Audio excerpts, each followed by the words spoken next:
যাদের মাধ্যমে দেশটা বারবার দুর্নীতিতে ফাঁসড হয় তাদের সহযোগিতা থাকলে আল্লাহ খুশি নেবে যায়। এই জন্য আমি বলবো যে বাংলাদেশে এখন একটাই দল, যেই দলটার নাম হলো ইসলামী আন্দোলন বাংলাদেশ, তার প্রতীক হলো একমাত্র ইসলামী একটাই বাক্স নিয়ে আপনাদের সামনে আসছে। অনেকে ইসলামের নাম শুনলে ভয় পায়। আসলে ইসলাম কি ভয়ের জিনিস? আজকে যারা ইসলামকে ডাবাতে চায়, ধ্বংস করতে চায়, আজকে তামাম দুনিয়ার ভিতরে দিনের মতো এখন পরিষ্কার হয়ে গেছে। যারা বিশ্ব মোড়ল, যারা তামাম দুনিয়ার নেতৃত্ব দেওয়ার চেয়ারে বসে আছে, ওদের চরিত্র, ওদের আচরণ, ওদের পশুত্বতা আজকে আমাদের জাতির সামনে পরিষ্কার। অল্প বয়সের মেয়েদের সঙ্গে অপকর্মের পরে যে ধরনের আচরণ এই বিশ্ব মোড়লদের আজকে আমাদের সামনে উঠে এসেছে, ওই নীতি আদর্শ, ওই সুয়ারদের নীতি আদর্শ, এর যে আমাদের দেশ চলবে, এটা হতে পারে না। এটা আমাদের পরিবর্তন করতে হবে। এর জন্য ইসলামী আন্দোলন বাংলাদেশ, আব্বাজান রহমাতুল্লাহি আলাইহি বলে গেছিলেন, শুধু নেতা নয়, নীতিরও পরিবর্তন লাগবে। এই জন্য আমরা বিভিন্ন সময় বলে থাকি, ভালো নীতি চাই, ভালো নেতা চাই, এছাড়া জাতির মুক্তি নাই। হাজী ইব্রাহিম সাহেব আপনাদের এলাকারই সন্তান।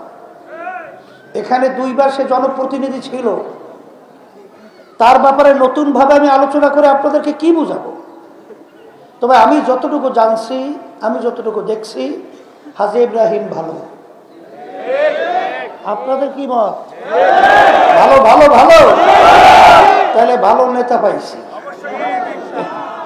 আর হাজী ইব্রাহিম যে নীতি নিয়ে আসছে, সেই নীতিটা হলো তামাম দুনিয়ার ইতিহাসের মধ্যে কাল জয়ী যেই নীতি, আজকে তামাম দুনিয়া মাথা উঁচু করে দাঁড় হয়ে আছে, সেই নীতি আদর্শের নাম হলো ইসলাম। তাহলে হাজী ইব্রাহিম সাহেব নীতি নিয়ে আসে ইসলামের। এখন আমার মুসলমান ভাইদেরকে, মা বোনদেরকে বলবো, যারা ইসলামকে ভালোবাসেন, যারা আমরা মুসলমান দাবি করি, তারা ইসলামী নীতি আদর্শের বাহিরে যাওয়ার কোন এখতিয়ার নাই। আছে? এরপরে ভালো নেতা, যে কয়জন প্রার্থীর দাঁড় হয়েছে, আমি যতটুকু সংবাদ নিয়েছি, আমার ইব্রাহিম সবচেয়ে ভালো।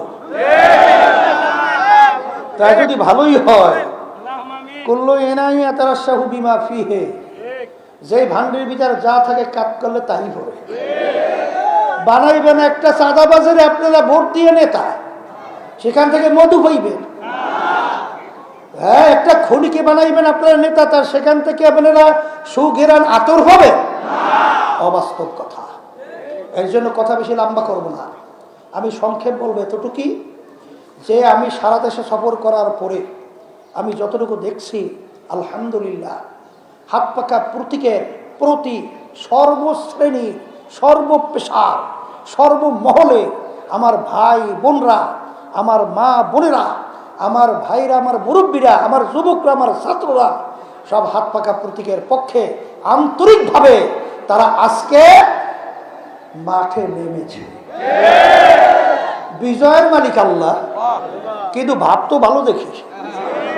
তা সেই হিসেবে আমি দেখছি ঢাকা 5 আসন, আমি যতটুকু সংবাদ পাইতেছি, আল্লাহর রহমতে 12 তারিখ ফেব্রুয়ারি নির্বাচনে আল্লাহর রহমতে আপনাদের আকাঙ্ক্ষিত, আপনাদের প্রিয় নেতা ইব্রাহিম আল্লাহর ফজলে বিজয় হবে। আমি সেই আশা রাখতে পারি। এখন দিন তো বেশি নাই, নির্বাচন কয়েকদিন পরই।